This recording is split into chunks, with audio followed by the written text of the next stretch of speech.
भाई राहुल गांधी ने धोती खोल दिया। जरा वीडियो देखो।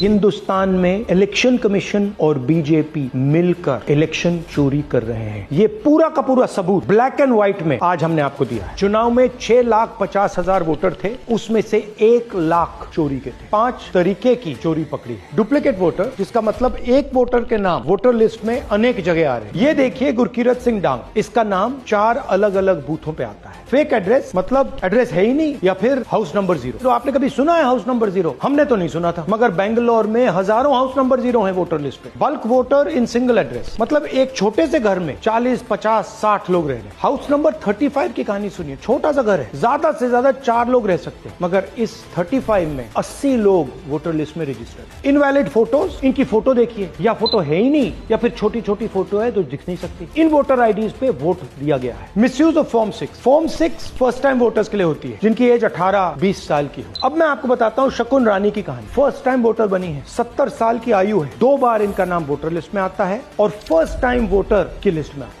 ये फर्स्ट टाइम वोटर हो ही नहीं सकती। तो क्या शकुन रानी जी ने वोट किया या किसी और ने शकुन रानी जी के लिए वोट किया? हमने ये रिसर्च सिर्फ एक लोकसभा में, एक विधानसभा सीट में की, मगर मुझमें अब पूरा भरोसा है कि ऐसी 100 से ज्यादा सीटें हैं हिंदुस्तान में। जो यहाँ हुआ है उन सीटों में भी हुआ है। और याद रखिए, अगर बीजेपी को 10-15 सीटें कम आती तो आज नरेंद्र मोदी प्रधानमंत्री नहीं होते, इंडिया गठबंधन की सरकार होती। नमस्ते मित्रों, राहुल गांधी ने नरेंद्र मोदी पर एक बड़ा आरोप लगाया। राहुल गांधी का कहना है कि वोटों की चोरी करके नरेंद्र मोदी प्रधानमंत्री बने हैं।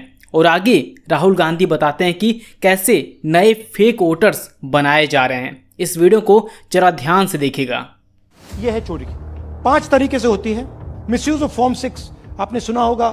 नए वोटर्स मोदी जी को वोट करते हैं, आता है मीडिया में। फॉर्म 6 नए वोटर्स के लिए है। मैं आपको आज नए वोटर बनाने का तरीका दिखाता हूँ, कैसे मैन्युफैक्चर किए जाते हैं। ये देखिए शकुन रानी जी हैं, 70 साल की हैं, और ये देखिए कैसे किया गया है। 2 बार अप्लाई करती हैं। पहली बार 13/9, दूसरी बार 31/10। इसमें उनकी फोटो जूम आउट है, इसमें उनकी फोटो जूम इन है। ऊपर देखिए फर्स्ट नेम शकुन, सरनेम रानी। यहाँ देखिए सरनेम है ही नहीं, फर्स्ट नेम शकुन रानी। और ये देख लीजिए साइड पे इन्होंने 2 बार ही वोट किया है। अब पता नहीं इन्होंने किया है किसी और ने किया है, बट 2 बार इस आईडी कार्ड पे 2 बार वोट लगा है। वो जो टिक है वो पोलिंग बूथ के ऑफिसर की है, इसीलिए सीसीटीवी को डिस्ट्रॉय किया जा रहा है। दोस्तों, वोट के नाम पर इतनी बड़ी धांधली चल रही है। राहुल गांधी और उनकी टीम अभी एक विधानसभा की वोटर लिस्ट की जांच की पड़ताल की है, और उसमें इतने खुलासे हुए कि पूछिए मत। एक वोटर का वोट 4 बूथ पर, कर्नाटक का बंदा महाराष्ट्र में वोट डाल रहा है, लखनऊ में वोट डाल रहा है, मोदी जी का लोकसभा क्षेत्र वाराणसी, वहां पर भी इसका वोट है। जरा सोचिए, कर्नाटक का बंदा वाराणसी में कैसे वोट डाल रहा है। दोस्तों, इतना बड़ा खेल चल रहा है। वोटर्स के घर का कोई पता ही नहीं है, और पता की जगह पर भरा हुआ है 0। एक एड्रेस पर 70 से 80 लोगों का वोटर आईडी बना हुआ है, सबके सरनेम अलग अलग। और इसके बाद भी जब वेरीफाई करने पहुंचे तो पता चला कि यहाँ कोई उस नाम का है ही नहीं। वोटर्स के पिता का नाम ABCD, पति का नाम XYZ। ऐसे ऐसे तो वोटर्स आईडी बने हुए हैं, फर्जी, डुप्लीकेट। ऐसे ही 400 पार नहीं होने वाला था मित्रों। और दिमाग तो तब हिल जाता है जब एक 70 साल की बुजुर्ग महिला न्यू वोटर्स के लिए फॉर्म भर रही थी, और वो भी 2 फॉर्म भरा इन्होंने, और 2 वोट भी डाल चुकी है। मित्रों, इन सब चीज़ों को ढूंढने में राहुल गांधी और उनकी टीम को 6 महीने लगा, लेकिन चुनाव आयोग ने नियम बदल दिया है। उसका कहना है कि मात्र 45 दिन तक ही चुनाव की CCTV वीडियो फुटेज और तस्वीरें स्टोर करके रखी जाएंगी। आखिर क्यों? आज के समय में 2025 जैसे डिजिटल ज़माने में आपको डाटा रखने में परेशानी हो रही है। क्या ये सब के सब मिले हुए हैं? क्या लगता है आपको? कमेंट बॉक्स में ज़रूर बताएगा। मित्रों, जो काम चुनाव आयोग को करना चाहिए वो काम राहुल गांधी कर रहे हैं, और उसमें भी चुनाव आयोग बाधा डाल रही है। राहुल गांधी को चुनाव आयोग डेटा ही नहीं दे रही है। जी हाँ जी, केवल एक लोकसभा का रिपोर्ट निकाला गया है। जरा सोचिए, अगर पूरे लोकसभा की जांच पड़ताल हो तो लंका लग जाएगी, सच्चाई बाहर आ जाएगी। मित्रों, राहुल गांधी का कहना है कि महाराष्ट्र में सिर्फ 5 महीने में 1 करोड़ नए वोटर्स जोड़ दिए गए। भाई, 5 साल में इतने वोटर कहाँ से आ गए? ये तो ऐसा लग रहा है जैसे मेक इन इंडिया की जगह मेक इन वोटर स्कीम चल पड़ी हो। और मामला यहीं ख़त्म नहीं होता। बेंगलुरु सेंट्रल की महादेवपुरा विधानसभा सीट, वहां के 6.5 लाख वोटरों में से करीब 1,250,000 वोट फर्जी बताए गए।